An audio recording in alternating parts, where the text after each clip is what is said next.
risquez-vous d'attraper le virus du sida en vous baignant dans la même eau qu'une personne séropositive? C'est oui ou c'est non? Non. Là, vous n'avez pas hésité. Vous avez raison. L'eau, la sueur n'ont jamais transmis le virus du sida. Baignez-vous où vous voulez.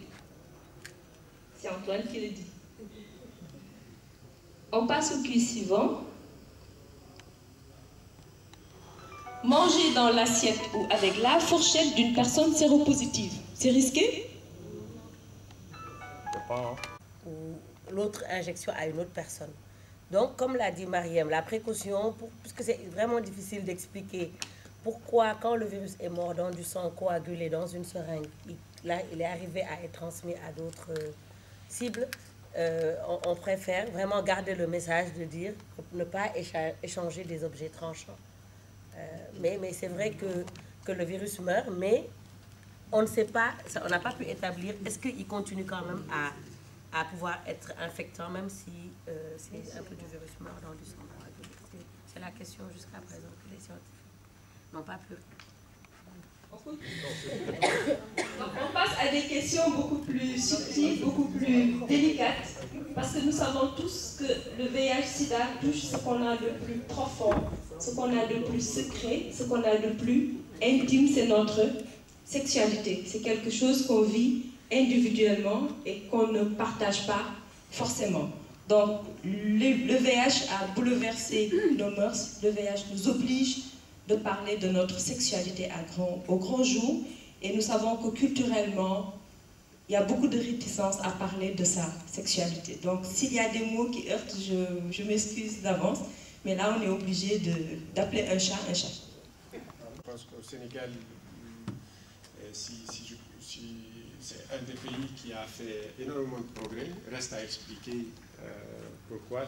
J'aimerais bien que les jours, notamment nos collègues dans la santé, ils se sensibilisent, vous expliquent exactement un peu le dessous, l'analyse un peu de ce qui se passe dans la région, pourquoi est-ce que les taux varient, est-ce qu'il y a eu des...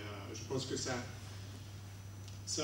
c'est informatif, ne serait-ce que dans nos programmes pour l'évaluation des progrès qui ont été réalisés. Je sais que la banque a été très, très impliquée en ceci.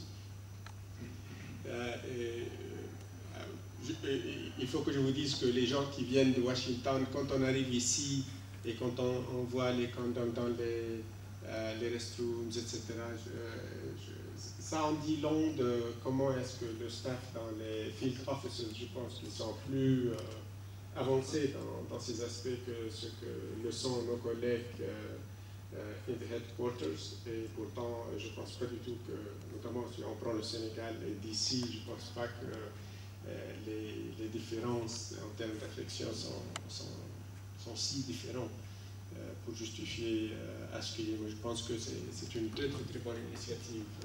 Je pense que chaque fois on entre dans les toilettes, c'est presque une leçon à prendre. Il y a quelque chose qui est là, il faut en prendre conscience. Je pense que il faut que je vous fasse l'aveu venant de là-bas que on sent qu'il y a quelque chose. C'est plus un chiffre, on sent que les gens sont en train, et on voit le matin que le basket est full, et le soir quand on rentre, bien sûr ça en dit combien les gens sont actifs. Aussi. Mais c'est des choses à observer. Je pense que la présence des condoms sont un signe que le problème est là et qu'il faut qu'on en fasse attention. Et je ne vais pas prendre beaucoup de temps, je pense qu'il y a... ça se passe bien, et vraiment je vous remercie énormément d'être venu. Et Dr Sanchez pour le travail qu'on est en train de faire sur le health du staff.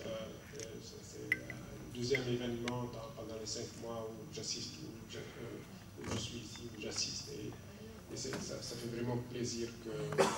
Et l'autre chose, c'est qu'il faut qu'avec Dr Sanchez, on va en discuter. C'est sûr, c'est la régularité des visites, comment ça s'appelle ça?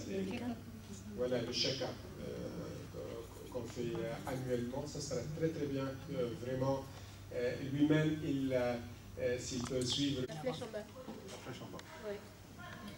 Voilà. Alors, il y a eu plusieurs assertions qu'on a réellement souvent entendues au niveau de la banque. Les membres du personnel de la banque ont un niveau d'instruction très élevé. Est-ce qu'un tel programme est-il nécessaire? Est-ce qu'une telle information est nécessaire d'être partagée? Le VIH est sûrement un problème en Afrique, mais pas ici, pas à Washington, et peut-être pas au milieu du staff de la banque, parce que c'est un staff qui a un niveau d'instruction encore élevé. La banque a d'autres problèmes plus urgents à régler, des problèmes effectivement économiques. Ils n'ont pas vraiment le temps. Ils ont le temps plutôt de s'occuper d'autres choses et pas du VIH. C'est un sujet trop personnel. Pourquoi en parler sur le lieu de travail? Malheureusement, pourquoi le lieu de travail? Le lieu de travail, c'est probablement l'endroit où l'on passe le plus de temps sans s'en rendre compte. On passe plus de temps sur son travail qu'avec sa famille, plus de temps sur son travail qu'avec ses amis, plus de temps au travail qu'au sport, plus de temps au travail qu'en partageant n'importe laquelle de ses passions. Donc, le lieu de travail, c'est vraiment le lieu le plus important où on est pour une bonne partie de sa vie, entre, disons, 25 et 65 ans, au moment où on va à la retraite ou 60 ans. Plus de 90% des personnes qui vivent avec le VIH sont en plus des adultes qui sont en âge de travailler. On estime aujourd'hui, sur une estimation de 2008, à 600 le nombre de personnes, Banque mondiale et staff et dépendants associés, qui vivent avec le VIH. Donc, ce sida et ces maladies associées continuent à faire des victimes parmi les membres du personnel de la banque. Et les enquêtes menées auprès des agents et leurs ayants droit ont montré cependant qu'il y avait des lacunes dans les connaissances de base, et peu connaissent également les règles et les services de prévention. Donc, sur ce, la banque a une réponse, ou en tout cas a tenté d'émettre une réponse, ou de proposer une réponse par rapport